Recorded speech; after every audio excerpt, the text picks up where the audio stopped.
100 দিনেরও কম সময় বাকি যুক্তরাষ্ট্রের প্রেসিডেন্ট নির্বাচনের। এরই মধ্যে প্রায় প্রতিদিনই চলছে জমজমাট নির্বাচনী প্রচারণা। জমে উঠেছে রিপাবলিকান ডেমোক্র্যাটদের বাকযুদ্ধ।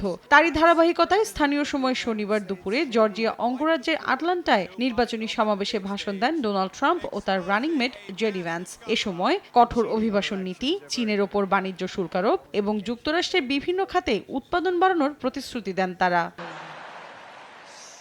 এখানেই শেষ নয়, কামালা হ্যারিসের চরিত্র এবং ভাইস প্রেসিডেন্ট হিসেবে তার নীতির পাশাপাশি জাতিগত পরিচয় নিয়ে আবারও প্রশ্ন তোলেন রিপাবলিকান প্রার্থী ডোনাল্ড ট্রাম্প। সম্প্রতি রাশিয়ার সঙ্গে বন্দি বিনিময়ের জন্য অভিনন্দন জানান রুশ প্রেসিডেন্ট ভ্লাদিমির পুতিনকে, তবে সমালোচনা করেন মার্কিন নেতাদের।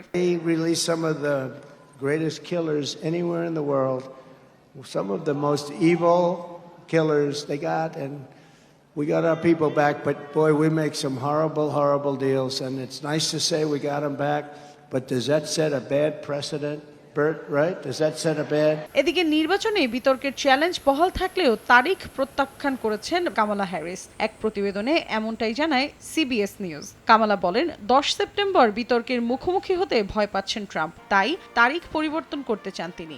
রিপাবলিকান নেতার এই খেলা বন্ধে আহ্বান জানান কামালা হ্যারিসের প্রচারণা শিবির, যদিও এ বিষয়ে এখনও কোনো মন্তব্য করেননি সাবেক মার্কিন প্রেসিডেন্ট। মৌসুমী সাথী, সময় সংবাদ।